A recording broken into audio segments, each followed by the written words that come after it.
इनको ज़्यादा इंपॉर्टेंस दीजिए, मीन लग्न को ज़्यादा महत्व दीजिएगा, क्योंकि लग्न भाव ज़्यादा इंपॉर्टेंट है। आपकी कुंडली में अगर यहाँ पर 12 नंबर लिखा है तो आपका मीन लग्न है। तो यहाँ पर देखिए गुरु जो है वो आपके पंचम भाव में चल रहे हैं।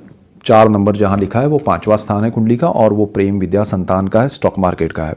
और गुरु जो है वो 11 नवंबर से वक्री हो चुके हैं और 11 मार्च 2026 तक वक्री रहेंगे 120 दिन के लिए। और मीनवाइल 5 दिसंबर को वो ट्रांजिट करके मिथुन में जाएंगे। तो क्या इफेक्ट होगा? तो सबसे पहले तो देखिए आपकी जो गुरु वक्री होने के वजह से आपके लिए क्या हो गया है, संतान को लेकर स्ट्रेस है, आपको चिंता है, उनकी पढ़ाई को लेके, उनके जॉब या बिजनेस को लेके चीज़ें आपको समझ में नहीं आ रही है। स्टॉक मार्केट में आपका इंटरेस्ट कम हो गया है, या फिर आप ज़्यादा उसमें इन्वॉल्व होते हैं तो मज़ा नहीं आ रहा है, रिजल्ट्स आपके अपोजिट आ रहे हैं। सो यहाँ पर गुरु कारक भाव में अब वक्री स्थिति में वो चीज़ें बढ़ जाएगी, तो आपको उससे दूर रहना चाहिए। लॉन्ग टर्म के इन्वेस्टमेंट है तो छोड़ देना चाहिए कि अभी कुछ करना ही नहीं है। संतानों के लिए भी कोई बड़े निर्णय नहीं लेने चाहिए, और आपको अगर संतान प्राप्ति के लिए कोई प्लान किया है तो उसमें थोड़ा ध्यान रखना है, अपने डॉक्टर की राय लेके चलना है आगे।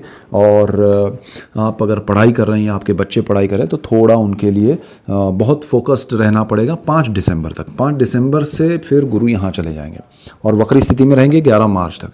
ये आपका गोल्डन पीरियड है। यहाँ आपकी प्रॉपर्टी, ज़मीन, मकान, वाहन, माता से लाभ है, यानी कि आप अचानक से घर खरीद सकते हैं, आपके लिए घर के योग बन रहे हैं, आप प्रॉपर्टी ले सकते हैं, ज़मीन ले सकते हैं, वाहन नया ले सकते हैं, माता से लाभ, माता के आशीर्वाद मिलेंगे।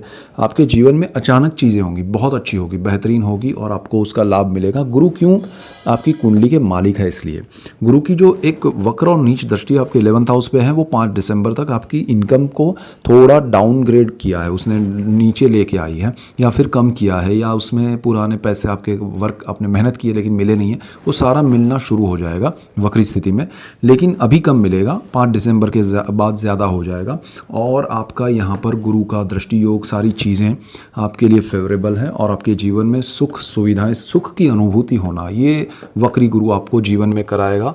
और ये वक्री स्थिति में आपके बहुत सारे अच्छे बड़े काम होंगे।